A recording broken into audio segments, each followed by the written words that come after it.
नमस्कार, NH1 news देख रहे हैं आप और मैं हूं हिमांशु शर्मा।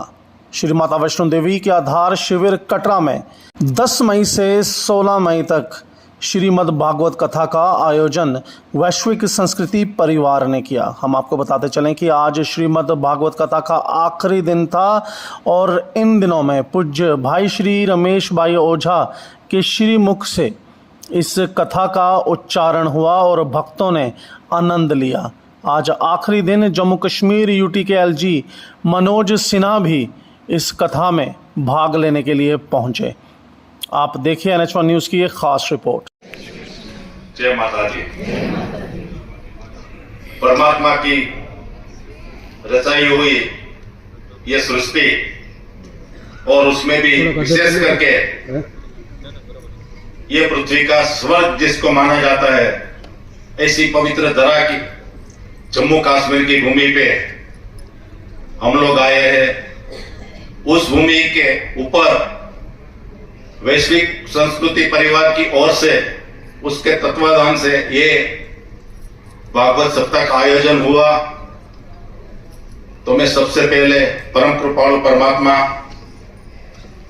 पूज्य भाई श्री और यहाँ के महामहिम राज्यपाल श्री मनोज सिन्हा साहब के चरण कमल में दंडवत प्रणाम करता हूँ।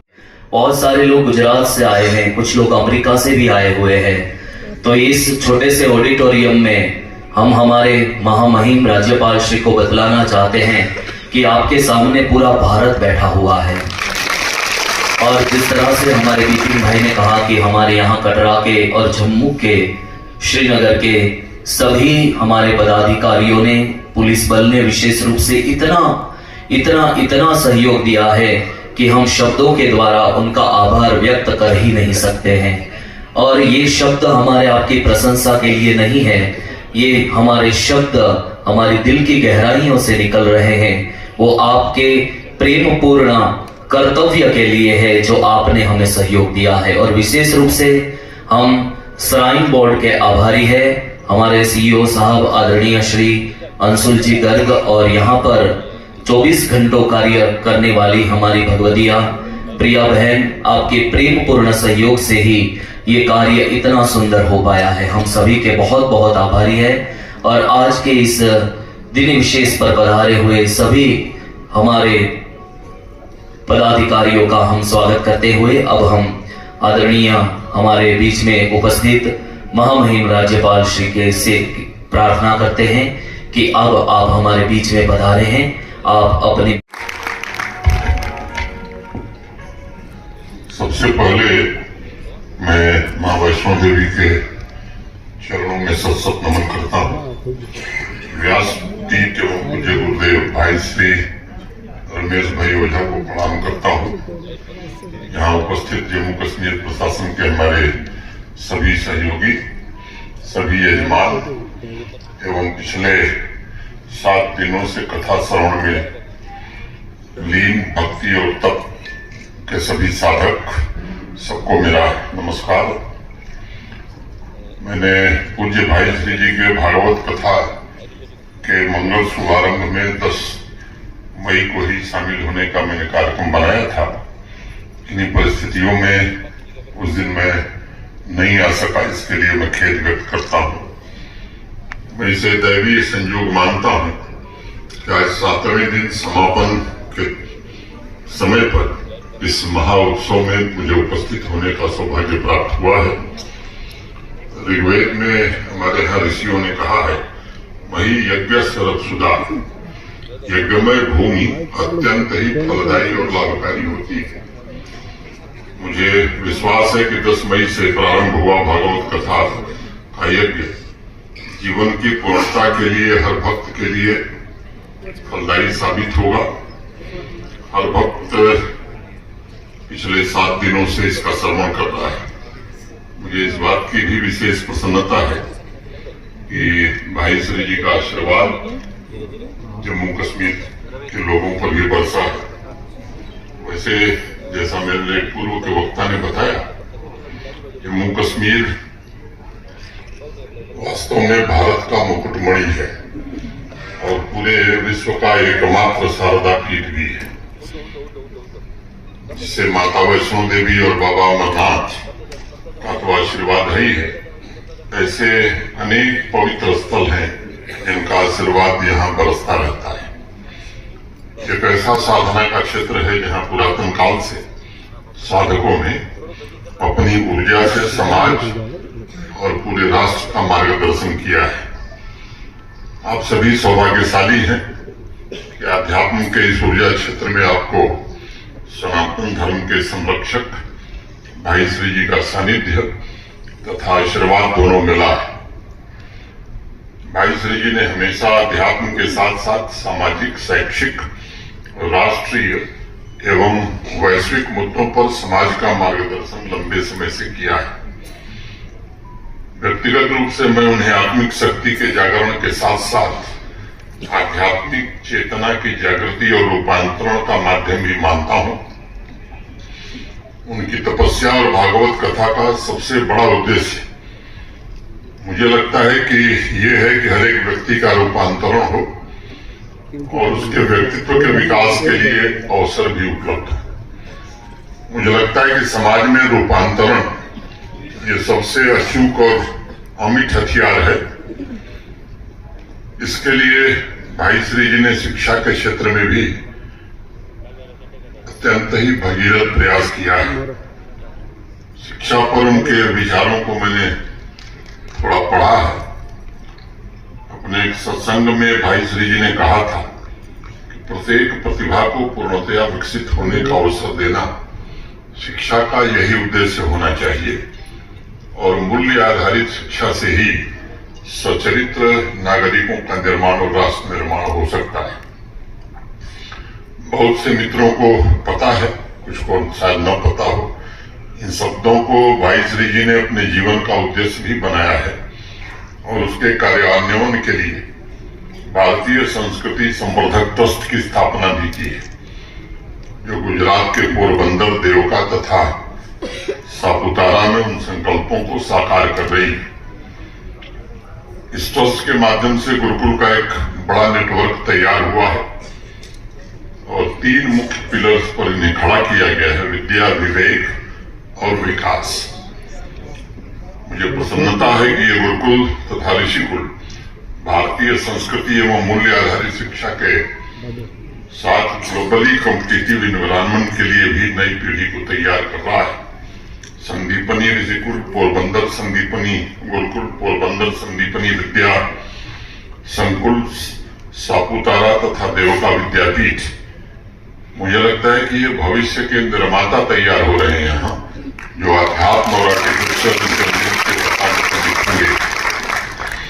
आज इस समापन समारोह में मैं ये कहना चाहूंगा कि भाई श्री हमारे राष्ट्र के दूरदर्शी शिल्पकारों में से एक प्रमुख व्यक्ति हैं और बिना किसी प्रचार के चुपचाप आध्यात्म शिक्षा के साथ साथ समाज कल्याण और समाज के वंचित वर्गों के उत्थान के लिए समर्पित भाव से लंबे समय से काम कर रहे हैं। यजुर्वेद में हमारे ऋषियों ने कहा है, ज्योतिषा बाधते तमः, यानी ज्योति से ही अंधकार समाप्त होता है और समाज के लिए ज्योति बनकर वह ज्ञान के अंधेरे को निरंतर दूर कर रहे हैं, समाज को और बेहतर बनाने का रास्ता भी दिखा रहे हैं। जिस प्रकार भाई श्री जी वर्तमान और भविष्य की आवश्यकताओं के अनुरूप योजना बनाकर समाज के स्वास्थ्य रक्षा तथा आदिवासी कल्याण के लिए कार्य किया है उन्होंने, वो निश्चित रूप से ऐतिहासिक है। आने वाले भविष्य में लंबे समय तक भारतवर्ष के सांस्कृतिक और शैक्षणिक वैभव को निरंतर प्रभावित करता रहेगा। भाई श्री जी के विभिन्न क्षेत्रों में किए जा रहे पवित्र प्रयासों से अनेक क्षेत्रों में न सिर्फ विषमता दूर हुई है, बल्कि भावी पीढ़ी को राष्ट्र पुनर्निर्माण की प्रेरणा तथा मार्गदर्शन भी प्राप्त हुआ है। भारत की प्राचीन संस्कृति में ऋषि मुनि तथा तपस्वी को योगी कहा जाता है। पूज्य भाई श्री जी भी एक महर्षि हैं, योगी हैं, जो समस्त मानवता को एक भाव से देखते हुए उसके कल्याण में जुटे हुए हैं। श्रीमद् भागवत गीता में कहा भी गया है, आत्मोपम्येन सर्वत्र समापश्यति यो अर्जुन सुखम व यदि वा दुख सहयोगी परमो मतः। भाई श्री जी भी इसी भाव से राष्ट्र और समाज के निर्माण का संकल्प लिए हैं तथा सर्वभूत हितवाद के आदर्श को समाज के मन में पुनर्स्थापित करने का काम कर रहे हैं। सरलता, सादगी, सद्भाव और शांति का जो अनुपम उदाहरण भाई श्री जी ने अपने जीवन कार्य द्वारा प्रस्तुत किया है, उसने अनेक लोगों की आस्था को भी निष्काम भाव से निष्काम सेवा के लिए प्रेरित किया है। उनकी वाणी, उनकी साधना एक अलौकिक आभामंडल को तर्क नहीं बल्कि निर्मल मन से ही समझा जा सकता है। और गोस्वामी तुलसीदास जी ने कहा कि निर्मल मन जन सो मोहि पावा, मोह कपट छल छिद्र न भावा।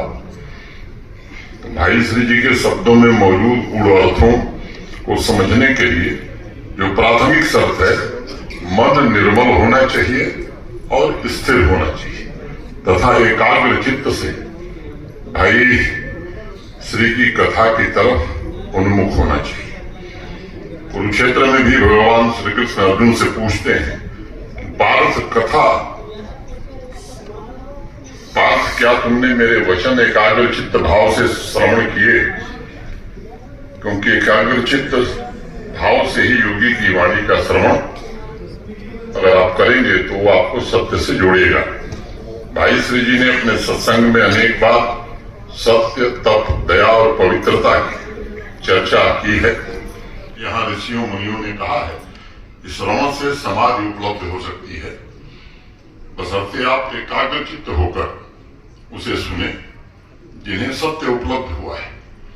और इसलिए मैं उपस्थित सभी श्रद्धालुओं से जरूर कहना चाहूंगा कि आपके जीवन के पिछले 7 दिन भाई श्री जी की वाणी के श्रवण का एक बहुत बड़ा अवसर और पुण्य था। मैं ऐसा मानता हूं, अनेक भक्तों ने वर्षों तक जिस अमृत की खोज की होगी वो पिछले 7 दिनों में सत्संग में, कथा में अवश्य आपको उपलब्ध हुई हो। आगे आपके और भाई श्री के बीच में मैं व्यवधान बनूं, ये ठीक नहीं है। भाई श्री जी के शब्दों के साथ मनन की अलौकिक यात्रा का समय शुरू होगा। एक कविता की कुछ पंक्तियां मैं प्रस्तुत करूंगा। एक तमाशा शोर का कल फिर से झेला जाएगा, एक पत्थर आस का सांसों से ठेला जाएगा, कल तो तभी आएगा जब आज खेला जाएगा। अब निकल के राह पे हम आ चुके हैं तो सुनो, जाएंगे हम उस नगर जिस तक ये मेला जाएगा, कल तो तभी आएगा जब आज खेला जाएगा। चाहे तो लाखों मोती जेब में तू भर के रख ले, आखिर दिन मुट्ठी में बस एक ढेला जाएगा, कल तो तभी आएगा जब आज खेला जाएगा। अब जीवन के हर क्षण में पिछले 7 दिनों का प्रसाद सुखद भविष्य की नींव निर्मित करेगा और इसके लिए आवश्यक है कि आप सभी मनन की ओर अग्रसर हो। अध्यात्म उपनिषद में हमारे ऋषियों ने कहा कि युक्ता सभा विद्वा संधानम मननम तुयत, यानी आपने जो श्रवण किया है तथा पूज्य भाई श्री जी के सत्संग में आपको जो ईश्वरीय प्रसाद प्राप्त हुआ है उस पर युक्तिपूर्ण तरीके से मनन करना और दीपक बनकर समाज के हर वर्ग तक उस उजाले को पहुंचाना, मुझे लगता है कि ये सत्कर्म होगा। और इसीलिए इसका जो अगला स्टेज है निधिध्यासन, एकतान त्वमेतिद्ध निधिध्यासन मुच्यते, यानी श्रवण और मनन का सही रूप से पालन करने के पश्चात व्यक्ति के भीतर एक तान पैदा होता है, सभी विरोधाभास समाप्त हो जाते हैं, व्यक्ति तथा समाज में सद्भाव का एक नया माध्यम बनता है। मेरी वैष्णो देवी से प्रार्थना है कि भाई श्री जी ने भागवत कथा के माध्यम से आप सबको जो आशीर्वाद दिया है वह आपको, जम्मू कश्मीर को तथा भारत के विकास एवं सद्भाव का मजबूत माध्यम बने। समाज की चेतना में एक ऐसा तालमेल, एक ऐसा तान स्थापित हो जिससे हम शीघ्र ही आने वाले भविष्य में विश्व गुरु के पद को प्राप्त करें और भारत को विश्व राष्ट्र बनाने में योगदान दें। अगले महीने की 29 तारीख से बाबा अमरनाथ की पवित्र यात्रा भी शुरू हो रही है। मैं देश विदेश से सभी भक्तों को निमंत्रण देता हूं बाबा बर्फानी के दर्शन के लिए। आप जरूर आवें। आप सभी की आध्यात्म की निरंतर यात्रा चलती रहे। मां वैष्णो देवी और बाबा अमरनाथ से ऐसी मैं प्रार्थना करता हूं। सोचा था तुझसे दूर निकल जाएंगे कहीं, देखा तो हर मकाम तेरी रह गुजर में है। ईश्वर हर यात्रा में आपके साथ है, हर पल हर मकाम पर परमात्मा आपके साथ है। यही बात कहते हुए आप सबके प्रति हृदय से कृतज्ञता ज्ञापित करते हुए भाई सभी को सलाम करते हुए मैं अपनी बात पूरी करता हूँ। धन्यवाद। जय हिंद।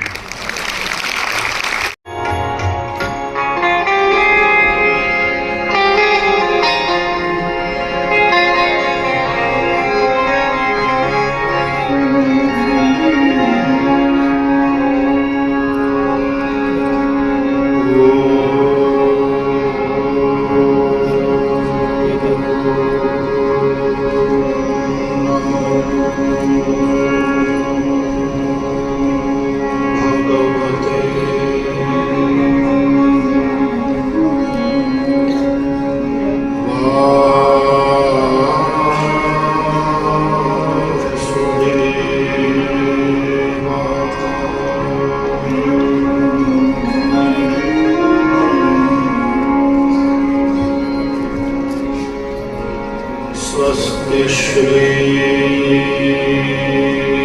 गणेशाय नमः।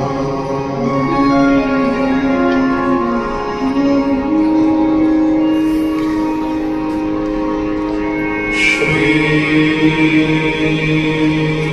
सरस्वत्यै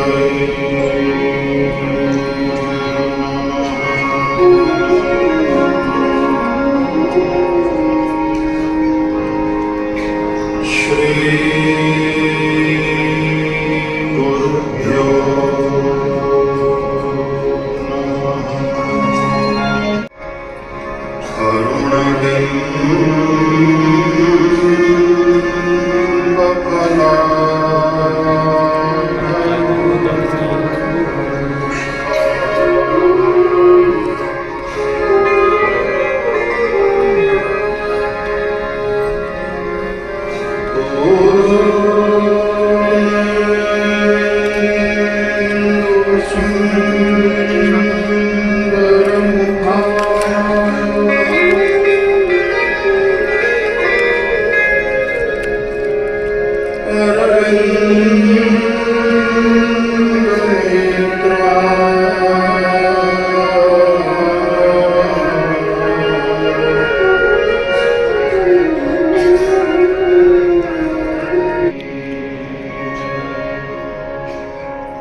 सद्गुरु भगवान की जय।